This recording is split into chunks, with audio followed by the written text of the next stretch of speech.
2 ദിവസം ലീവ് കഴിഞ്ഞ് തിരിച്ച് ഡ്യൂട്ടിക്ക് പോകാനുള്ള തിരക്കിലാണ് കേട്ടോ ഞാൻ. 1 മണിക്ക് ഡ്യൂട്ടിക്ക് കയറണം. അതുകൊണ്ട് ഞാൻ 9:30 ആയതുകൊണ്ടാണ് എഴുന്നേറ്റത് തന്നെ.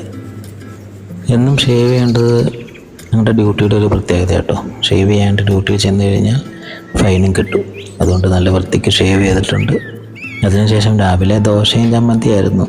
അപ്പം കുറച്ച് ദിവസത്തേക്ക് ഇനി വീട്ടിലെ ചോറുണ്ണാൻ പറ്റാത്തത് കൊണ്ട് ബ്രേക്ക്ഫാസ്റ്റ് ആയിട്ട് ചോറ് തന്നെ കഴിക്കാമെന്ന് ഞാനും തീരുമാനിച്ചു. നല്ല മാന്തലും ഫ്രൈ ചെയ്തതും വൻപയറും ഇന്നലത്തെ ചക്കപ്പുഴുക്ക്, അച്ചിങ്ങത്തോരൻ, അച്ചാറ് എല്ലാം കൂടി രാവിലെ തന്നെ ഒരു പിടി പിടിച്ചു.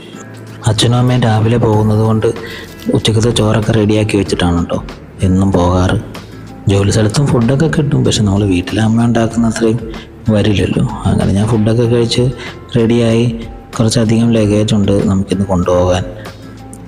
അങ്ങനെ വീടൊക്കെ പൂട്ടി ഞാൻ താഴെ വണ്ടി കിടക്കുന്നിടത്തോട്ട് ലഗേജൊക്കെ ആയിട്ട് നടന്നു കേട്ടോ. എൻ്റെ വീട്ടിൽ നിന്ന് ഒരു 60 കിലോമീറ്റർ ഉണ്ട് കേട്ടോ ഡ്യൂട്ടി ചെയ്യുന്ന സ്ഥലത്തോട്ട്. ഞാൻ മൂന്നാറാണ് ജോലി ചെയ്യുന്നത്. അപ്പം ലഗേജൊക്കെ ഞാൻ ബാക്ക് സീറ്റ് വെച്ച് പതുക്കെ യാത്ര തുടർന്നു കേട്ടോ. പോകുന്ന വഴിക്ക് നല്ല ബോഗൺവില്ല ചെടികളൊക്കെ ഉണ്ടായിരുന്നുണ്ട് ഇഷ്ടം പോലെ. നല്ലൊരു കാഴ്ചയായിരുന്നു അത്. അതിനുശേഷം ഞാനിത് വർക്ക് ചെയ്യുന്ന ഹോട്ടലിനടുത്തെത്തി. ഈ നേരെ മുന്നിൽ കാണുന്ന ഹോട്ടലാട്ടോ ഞാൻ വർക്ക് ചെയ്യുന്നത്. എൻ്റെ വീട്ടിൽ നിന്ന് 2 മണിക്കൂറത്തെ യാത്ര ഉണ്ട് കേട്ടോ ജോലി ചെയ്യുന്ന സ്ഥലത്തോട്ട്. ഈ നടന്ന് കയറി പോകുന്ന കുട്ടികളെല്ലാം എൻ്റെ കൂടെ ജോലി ചെയ്യുന്ന ആൾക്കാരാട്ടോ. അവരൊക്കെ 1 മണിക്ക് ഫുഡ് കഴിക്കാൻ പോകുന്ന തിരക്കിലാണ്. എന്നാൽ പിന്നെ ഞാനും ഡ്യൂട്ടിക്ക് കയറട്ടെ.